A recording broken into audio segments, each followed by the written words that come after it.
The following program was provided by an independent producer solely responsible for its content. The opinions expressed do not necessarily represent the views of this station, its staff, board of directors, or underwriters. Hello, I'm Carl Seidel, host of The People's View. The show is sponsored by the Nashua City Republican Committee, and if you like to attend our meetings, they're the second Thursday of every month at 6:30 at the Crown Plaza.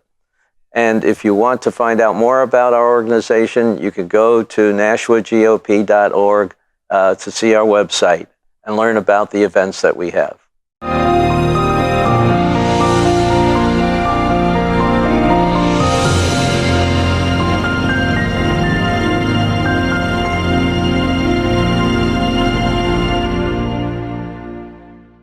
Hello, and welcome to the People's View Part 2. This is the legislative group, and we welcome Don Lebrun, past on HHS, past vice chair, and handled chair of which bill, Don? HB 313, Medicaid expansion. Okay, and you'll be talking on that. I will. And Kevin Scully, who was a representative from Ward 7. Six, excuse me. Okay, and I was on Public Works. So we'll be talking about, Don, you'll lead off on a HHS program. I will. HB 313 was the Medicaid expansion bill, which basically benefited 52,233 New Hampshire residents. And that number's really significant. Okay. With 313, it was probably the most nonpartisan bill that ever went through the legislature. Really? From the very beginning, when I was given the chairmanship of that bill, from the very beginning, the first thing I said was, we are going to come together and we're going to put out the best piece of legislation that this place has ever seen. And that's exactly what we did. We started out miles apart. We came together little by little. We finally came together, and what I did was to call a caucus of both parties, which is basically unheard of. Yeah. And I said, we have got an agreement. Now we're going to refine it, and we're going to benefit these 52,233 residents of New Hampshire. And we did. We came up with a bill that was absolutely perfect. Of course, every bill in the House has to go to the Senate. Right. So the Senate's going to change a punctuation mark or something and put their tag on it and call it a Senate bill. Well, what's the that basic doesn't matter. theme of this whole bill? I'm sorry? What's the basic theme of this bill? The basic theme of the bill is that the Republicans wanted a work requirement in the bill. Mm-hmm. The Democrats wanted, lost my train of thought. The Democrats wanted, I'll think of it in a minute. Anyway, we took the two sides, the opposition to it, and we just kept refining it and bringing it to the middle. The Democrats wanted a 5-year expansion. The Republicans wanted a 1-year expansion. So we were 4 years apart on that. The other part on the work requirement, the Democrats wanted no work requirement. Right. The Republicans wanted a work requirement. We little by little worked together. In a nonpartisan way. We worked together and came to an agreement and came up with a perfect bill. Okay. But what happened now? We had an election last year. Yeah. Throw out the nonpartisan bill. Oh, really? All of a sudden, we have the destructive crew come in. And the first thing they do, one of the very first bills they filed was to do away with the work requirement that they agreed to just June 16th of last year. The governor signed that bill. The governor called all of us together. I have all sorts of newspaper articles, videos, everything else, praising the work we did on that bill. And here they come along and they want to destroy the entire thing and take out the part that they didn't want to start with. So it makes no sense what they're doing. Everything we did in the last 2 years, they are trying to destroy. So now where does the bill stand now? Right now, it's still in committee. Okay, it's still in to committee. remove the so there's work going to be requirement. hearings of it, and there will be you're hearings gonna coming be there up in the to next couple defend of weeks. your old stance, and Absolutely, absolutely. And when you can get two groups to come together sure. and reach an agreement, you've got to relish that. And then for another group to come along and say, "Oh, to hell with that! We don't care about that." Well, now the numbers are different in the ratios. It doesn't matter. When in the world are people going to understand that the only way you negotiate is by giving and taking a little bit, coming up with something good and maintaining it, and without making it better? And without the work requirement, which most states really have in one way or another. Yes. In the Medicare expansion. Yes. So it doesn't make sense to me either. But the same leadership that you had last year should, is still there. Yeah. But yet they've taken the opposition to it. Yeah. Why? Yeah. Well, that's what they're doing for a lot of things, for taxes. Just to be contentious. Well, whatever their reasoning is, I don't know what the objection is to trying to get people to do a little work. I mean, it's not a strong thing where you take what, 30 hours? Was that the limit again? 30 hours? No, 100 hours. 100 hours? Yeah. Okay. A month? Yes. 100 hours a month, maybe. And they could be working for a nonprofit organization. Sure. Anything to show whatsoever that if they're able, and it's only able-bodied people. It's not people who, not, pregnant women or family problems or disabled. Just the able-bodied people. The able-bodied adults. And they're just doing something to pay for their insurance, essentially. Absolutely. I don't understand that either. Well, from my perspective, I consider that what they're asking or trying to do is actually immoral.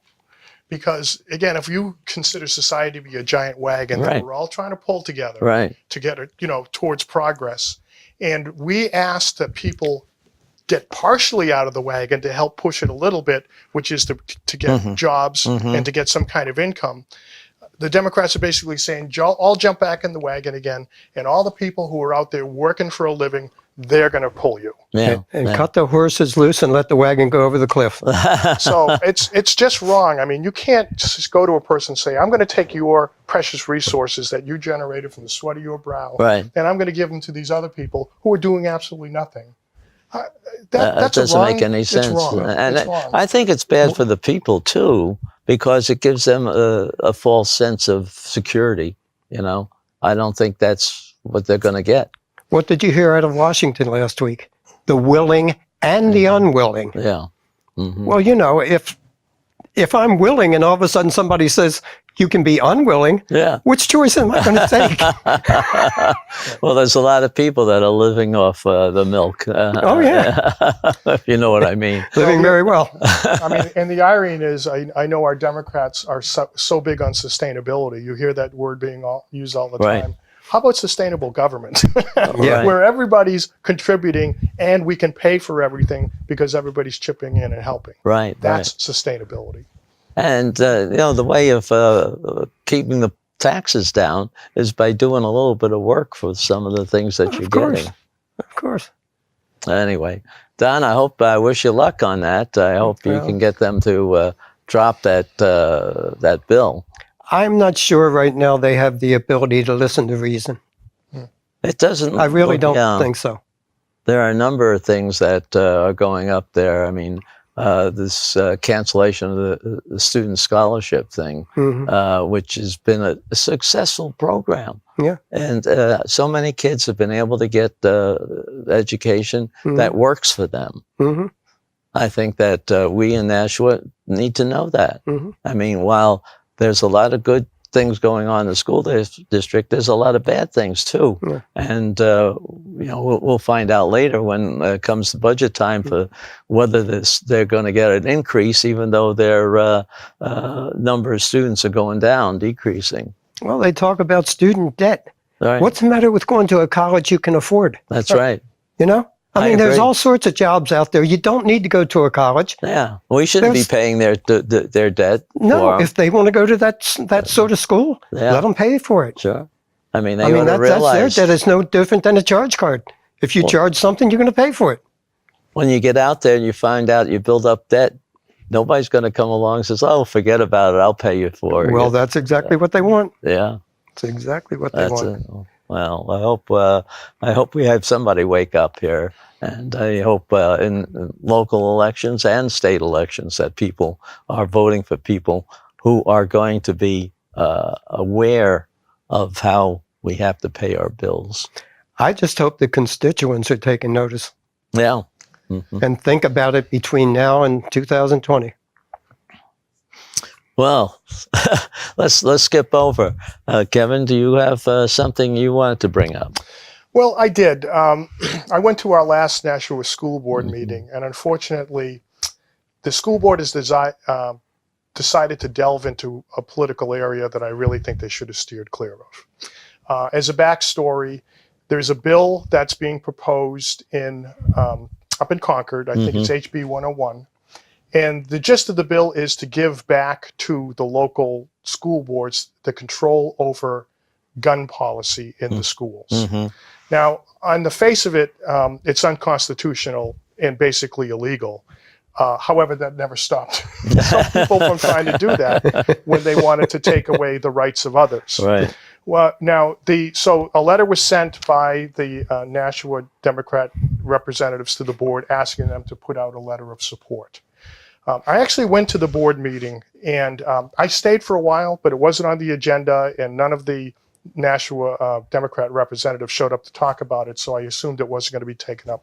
I left. Well, around 10 o'clock that night, they brought it up under new business and voted for it, on it without any real debate. They waited for you to leave.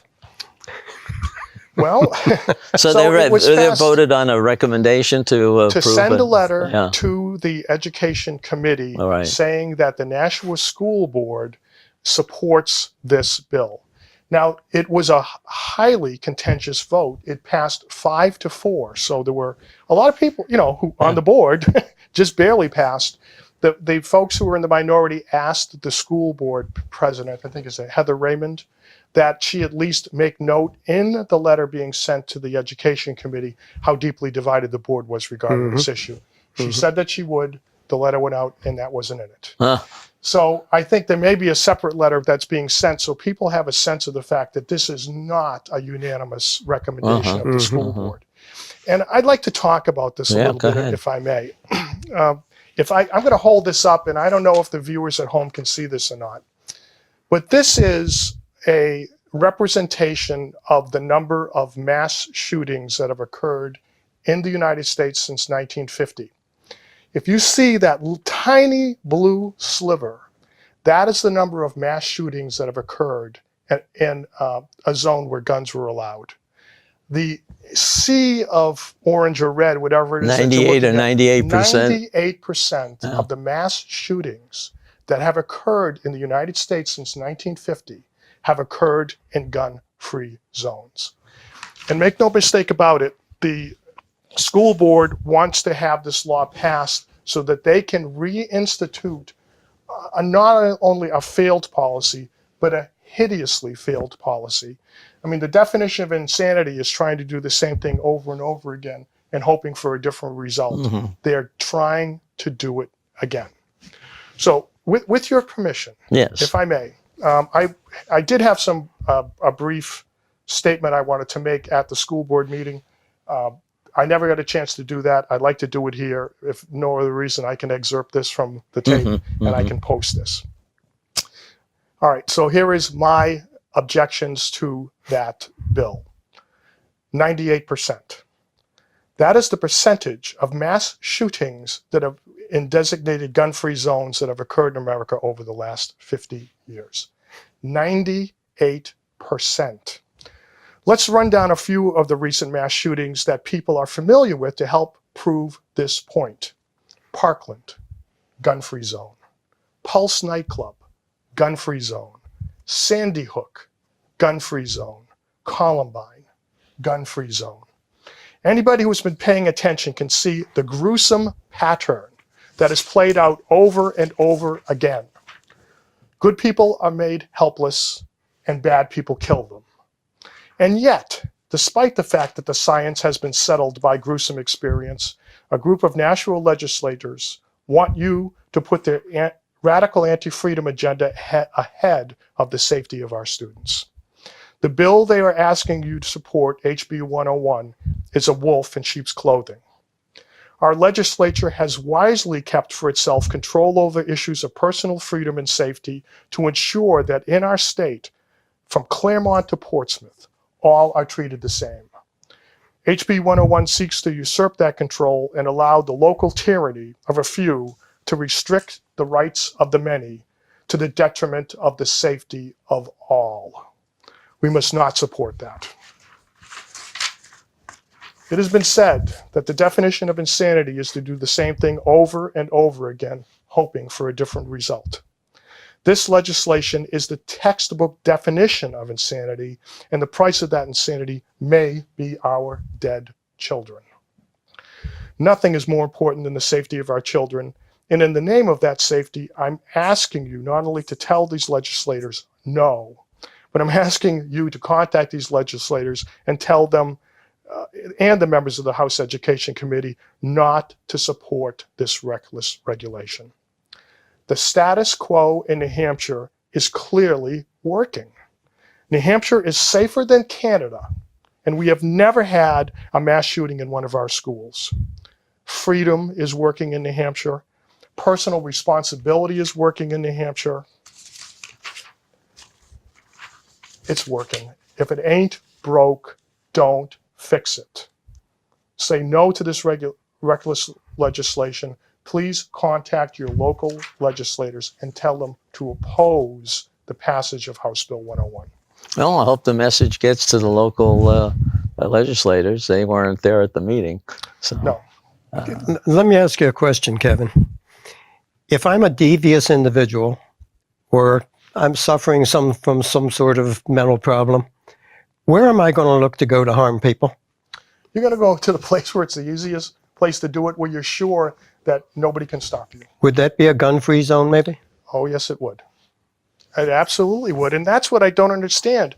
It's the mindset seems to be that if you pass a law or a rule, people won't do that. And yet we have prisons, and the prisons are full. So it just shows you that passing a law does not stop bad things from happening. That's correct. Now, by the way, I'd like to, if I may, talk about this a little bit more. The state of Ohio, middle America, no radical state they. You know, the old saying is, as Ohio goes, so goes the nation. Mm-hmm. They passed a law in 2015 allowing teacher carry in the schools. Since that time, I think there's 83 counties in Ohio. 73 of the counties have instituted that policy.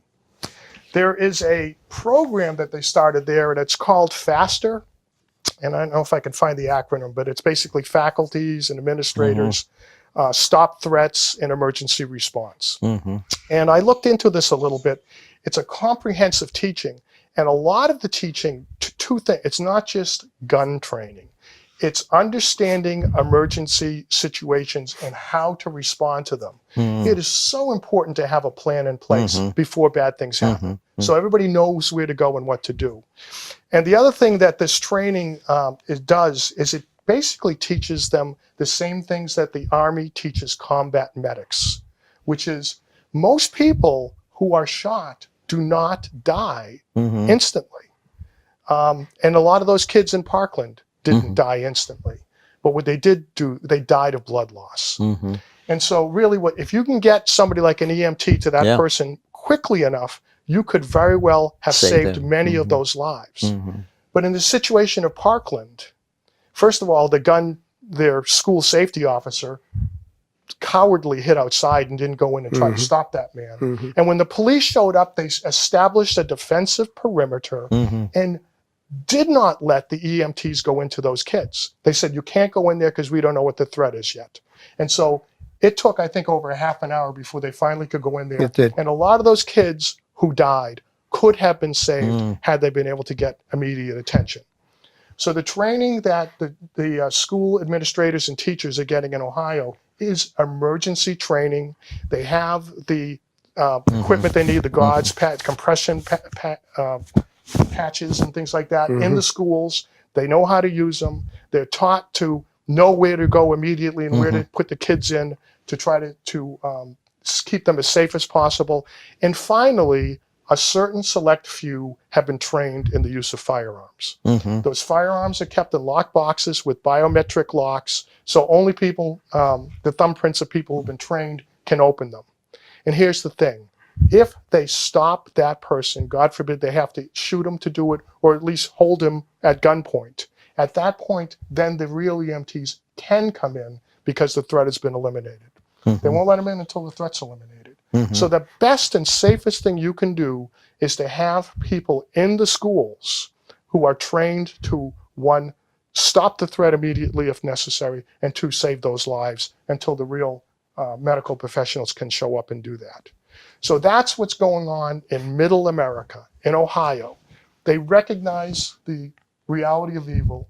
They know that you can't put a little sticker on a door and hope that it never happens, because sometimes it does. God help us all.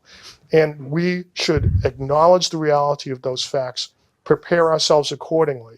And if we do that, we will have safer schools. As you said, Don, if the bad guy doesn't know who's in there and who's armed, they're not going to go in there because they're going to be in trouble.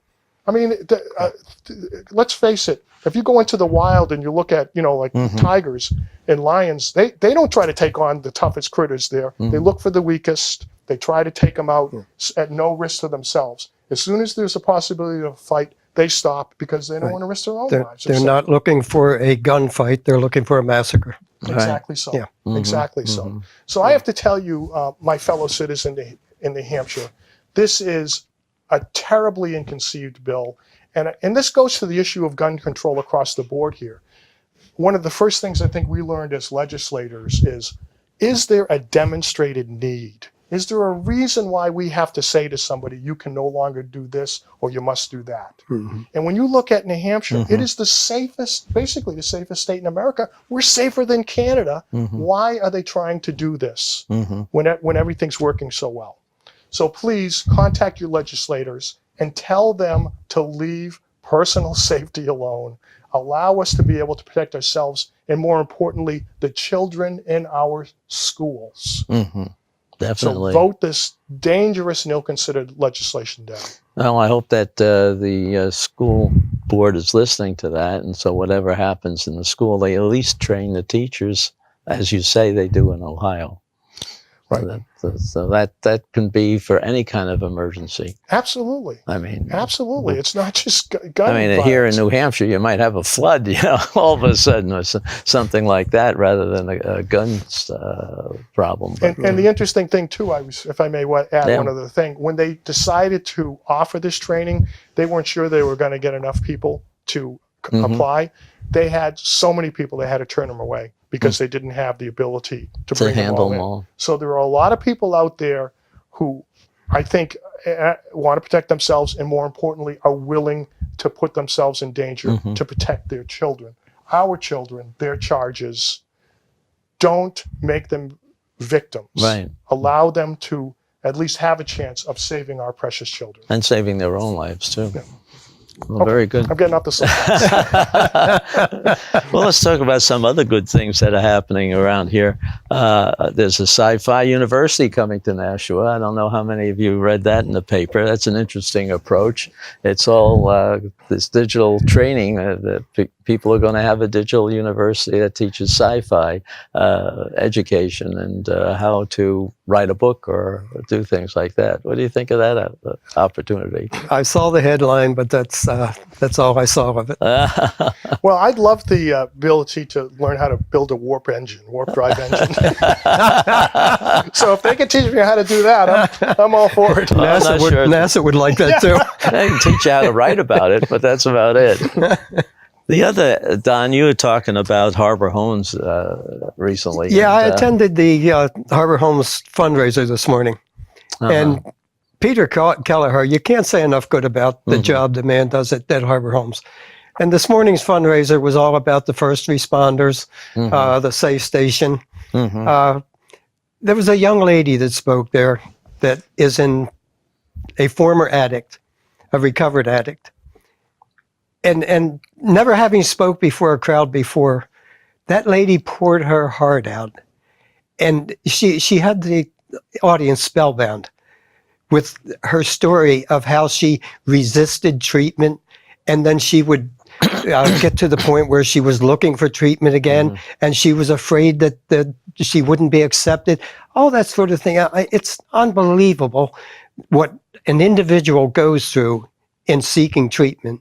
And this is a lady with, I think she had 3 kids.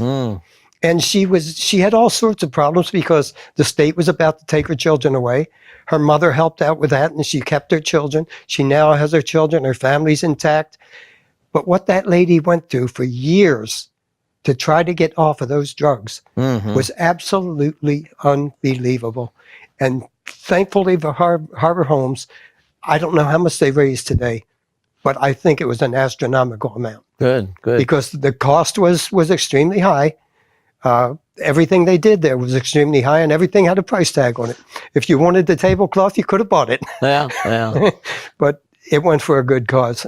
And it was a tremendous outing. Well, they have an approach that I think is somewhat unique for most of these organizations. They're trying to get people to work together more effectively. Yeah. And I know he's built facilities. He's brought other groups in that have different aspects of ways of helping the needy. Yeah. Let's put it that way.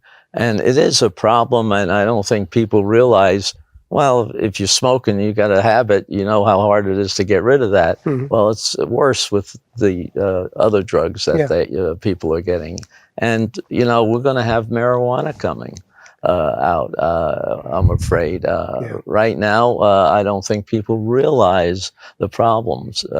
We had a group of 25 people in a commission that looked at it and wanted to make sure that if we did it the right way.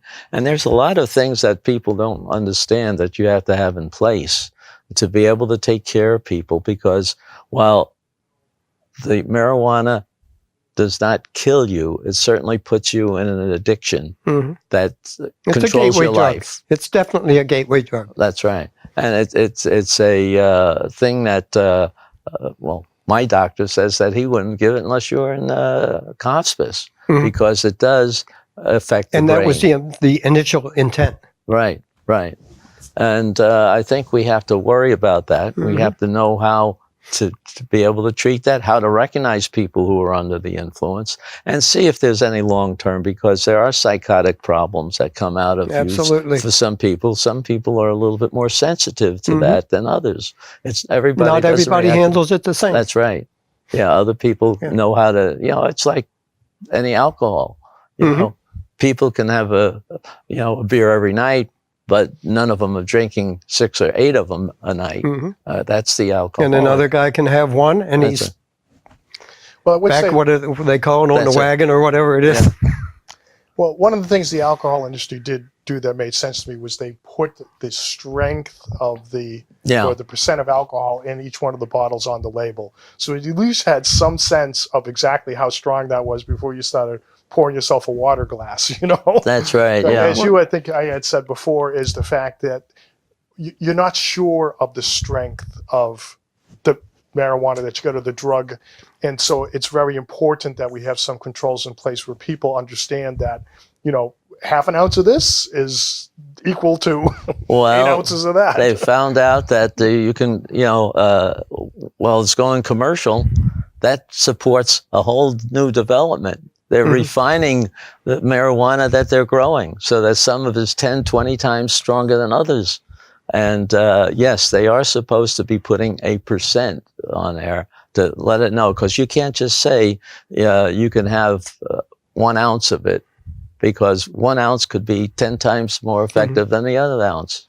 But what I read, and I don't know if this is fact or not, but what I read is that the THC content, I believe it is not really measurable that accurately. Well, they're working on that too. It depends. It can be measured, but it's very sophisticated right now. But they are trying. There are a number of companies that are trying to have something that the police can tell whether you're in a marijuana phase or something, haze, or whatever you want to call it, because it does stay with you longer. You can test it in there, but you could have taken it a week ago and you still have traces of it in there. Yeah. Well, it also kills the fatty cells in the brain. Well, that's what they say. They don't know exactly. And they don't recover. It's not like regular tobacco or alcohol. The cells do not recover and regenerate as quickly. There's a whole bunch of different medical things that they are trying to define a little bit better, because the fact that it's illegal nationally restricts what the schools can or the research institutes can do in doing tests. I think the FDA is opening up a little bit now and allowing people to run certain tests. I imagine the drug companies who are looking at this now are looking for the actual chemical that is most effective, because there are other things besides the main one that affect people differently. And if the drug people are looking at something they can patent so that they can sell a very expensive thing that might be a pain reliever without the problems that the current stuff has. Isn't this another snafu of the federal government? As you look at immigration, you've got laws on the books that are not followed. You've got federal laws on the book on marijuana, but they've turned their back and said, well, we'll just let the states do whatever they please. They said, watch as long as you keep it within your borders. We're a country of laws, so why aren't we following the law? And where the money is, that's where the people are going. They think they're going to get a heck of a lot of, we're going to sell it, we're going to make millions of dollars to take care of all our other needs. But that's another problem, the money. Is it money laundering? What is it? The banks won't accept the money. That's true. There's only certain banks that are state banks. Right. They can do it, but the federal banks can't touch it. So there's a number of different things there. Whoever thinks they can profit from it. I think the federal government's the hypocrites. They've got the law on the book. Well, it's a matter of the people. Our legislature's not demanding enforcement, too. They should be doing that also. It's going to be interesting here. But who's the legislature? That's people. We the people. We the people. We got to talk about that. Well, I think our audience has to, decide on how they want it here, because we haven't passed any laws to make it other than medical use. But regardless of what we want here, there's still a federal law that says it's illegal. That's right. So I don't know how we're going to control that, Don. What solution you want to propose? I don't know. The federal government has turned their back on it. Well, I'm a states' rights person. And I would say that if the person lives in that state, it should be the business of that state to decide. And so you can have your 50 little incubators to find out what works and what doesn't. I think the federal government overreaches when they start trying to tell all 50 states how to deal with issues that their own citizens are involved with. But my point is, regardless of what the states do, it does not supersede federal law. No, you're absolutely right about that. Now, whether there was wisdom in passing those laws to begin with is another question. And somebody can argue, Don, that the federal government laws only involve interstate commerce and stuff, and not what they do inside the state. And that's the argument I think they get away with by states saying that. Sure but I'm just saying, as a state, we have to vote to make that legal, and we haven't done that yet. And people ought to really look into it. The commission report's only about 60 pages long. It's a couple hundred pages of attachments if you want to read through that. But we did do a very good, it was a learning experience for me, how much is happening in these other states, which didn't take the care of setting up the laws beforehand. They just opened the doors and they found out there's a lot of people rushing in with all sorts of gimmicks. And no, we don't have to pass it so we can read it, do we? No, you're going to have to, but you're going to have to make sure you read it. So the people, unfortunately, might vote without reading it. Now, is that available for the general public to, they have access to that? Yes. Oh, yeah, they have access to it. It's a public thing, published in last November. So can you go to the general court website and find the document? Right. Okay. It's a report from the commission. Okay, and you can get the copies of it. Well, I think the copies are on, you can download it. So if you want, I think people ought to look at that because there is a lot of facts in there, a lot of things that were considered, and a lot of precautions that should be implemented before you get into it. And I think it's going to take 2, maybe even 3 years before you have the infrastructure to be able to handle all the needs, because it goes right from growing it, Department of Agriculture gets involved, safety, how you detect any problems and how do you handle them, healthcare, do you have some kind of treatment to go for these addicts? Because there are places now, they're mainly pain places, because that's why people take it. They want to feel no pain. People get, they can't bear a little pain anymore. So they want to get, and I don't know if there's a department, in the administration that's not going to be affected by it in one way or another. So anyway, what else can we look at today? Well, you seem to have a stack of articles there. Well, what would you like to talk about? One other thing, I think I read Marguerite's Place. I don't know if you've heard about that. They celebrated their 25th year. Yeah, I saw that today in the paper. And yesterday. I think that's a good organization too. They take care of a lot of people. I guess mainly women, but women who have been mistreated, who have drug problems, and some people who have avoided an abortion by having to take care of their child. I think that alone is something that, talking about abortion. Infanticide. What some of the states are trying to do, it's kind of ridiculous. The doctor takes an oath to do no harm. Yeah. Okay. And then they're going to let a child be born full term, and then stand and talk about it as to whether they should kill the baby or not. Well, let them. Is that murder? That's infanticide. That's the definition of it. But how people can get up and do it with a straight face bothers me. What kind of, this is a human. Yeah. I mean, I think the people who are pro-choice are just pushing the envelope too far. Oh, absolutely. I mean, the third semester, the baby, with 6 months, babies survive. But to have a viable baby laying in front of you, and you're going to make it comfortable, and then have a discussion with the mother as to whether she'd like to kill it or not. Yeah. I mean, come on. How barbaric is that?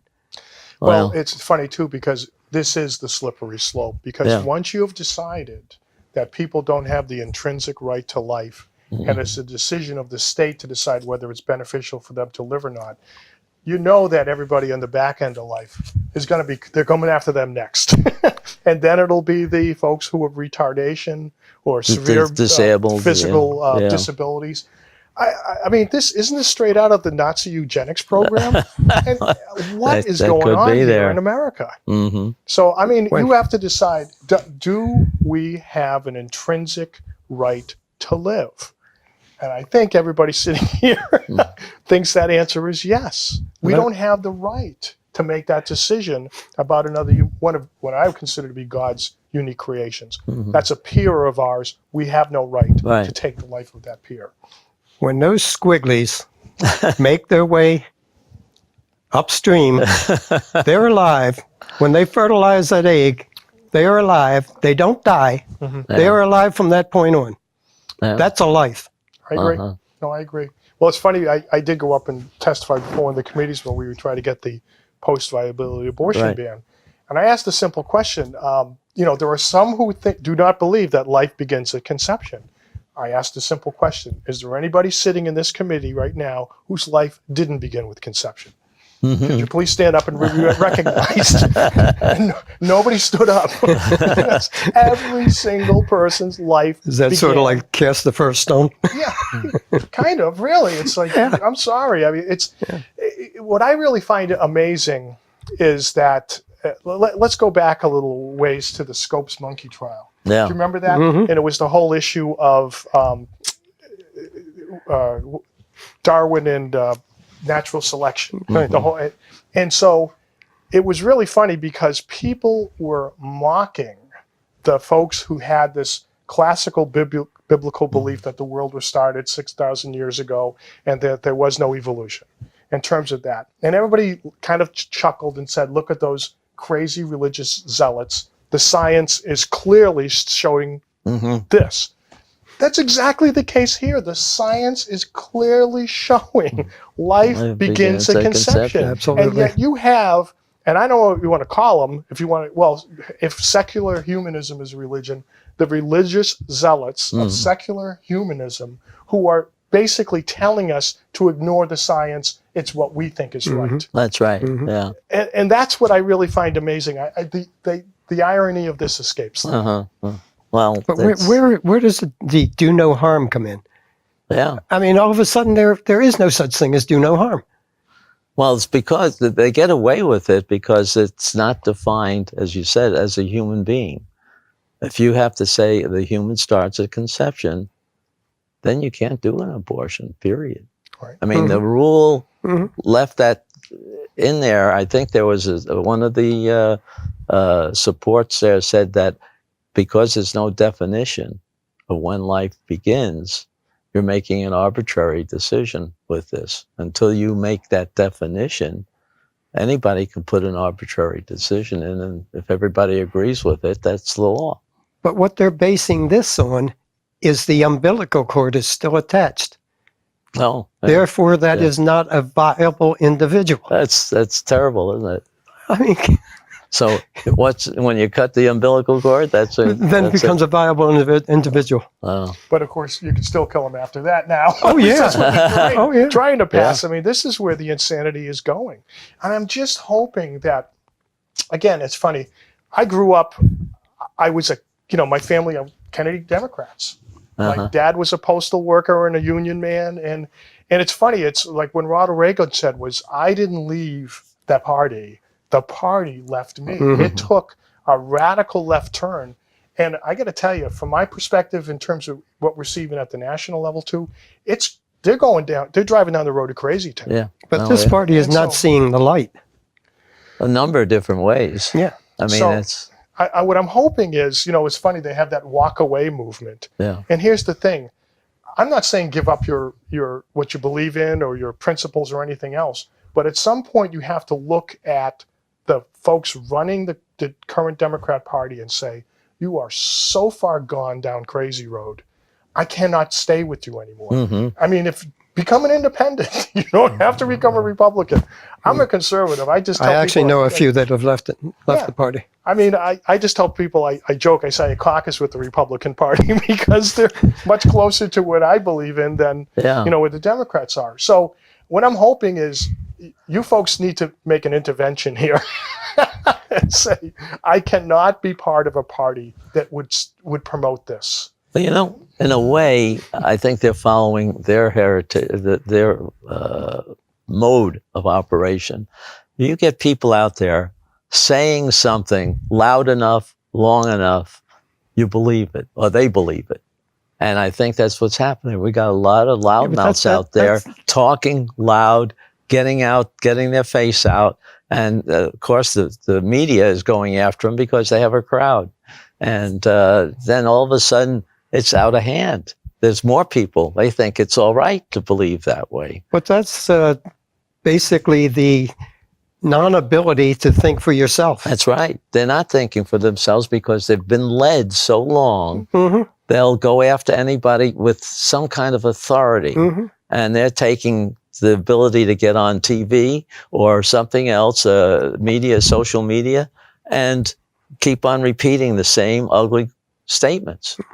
But if you challenge them on anything, they look at you like you're from a different world or something. Racial, that's the big because word. Their instigator is not there to tell them what to say. Right. Yeah. They don't challenge you with facts or anything. Oh no, like they that. have no facts. No, they just try to talk you down. Yeah. And call you names. You're idiots. Oh, they're good at that. They're good at calling names. Oh yeah. So I really think for the sake of the good of all of our society and ourselves, we've got to develop a little bit of a thick skin and simply do not allow people to shut down the debate because one side starts calling the other side names, right? You just have to push through that and say, call me what you will, but facts are stubborn things. And this is true. And I can prove it to be true. It's proven by experience to be true. I don't care if you want it to be different. It's not. And these are the facts that we need to make our decisions on. And you can't just believe somebody's statement. You should be able to challenge it, and you should be able to, demand they present some kind of facts that support them. Somehow or other, we've got to re-inject the ability to reason with each other. Yes. When we work together, civilly, we get good things done. Right. The next 2 years, I see absolutely nothing getting done to benefit New Hampshire. Nothing.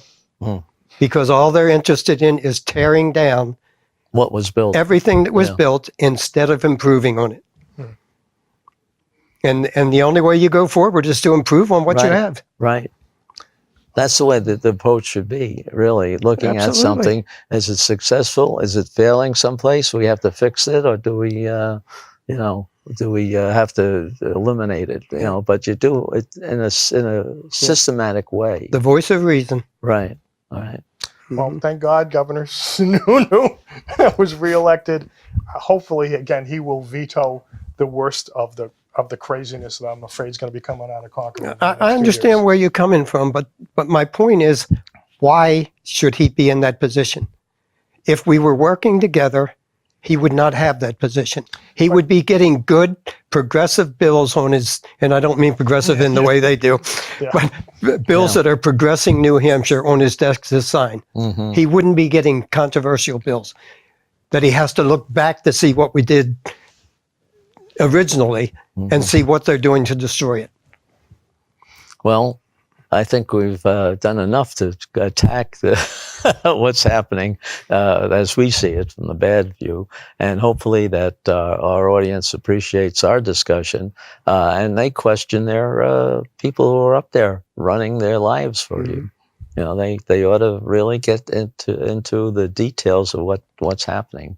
Well, what I want to say to each and every legislator is reach out to someone on the opposite side, shake hands, and say, let's talk. Let's reason. That's a good idea. Let's get to know each other. Because right now you've got two sides and they're about to go to war. Well, Kevin, any last words from you? No, we'll talk again. Well, wait till next week, and we'll see. We'll have some more different things to discuss. I hope you've listened to what's happening up there, and keep tuning into the People's View as we have new people to come on to talk about different parts of the political arena. And we are glad you're listening in. Please let us know if you have any questions by contacting us. Okay, my phone number is 400-1430 if you want to talk to me. Thank you for listening in. Thank you, Carl. Thank you. Thank you.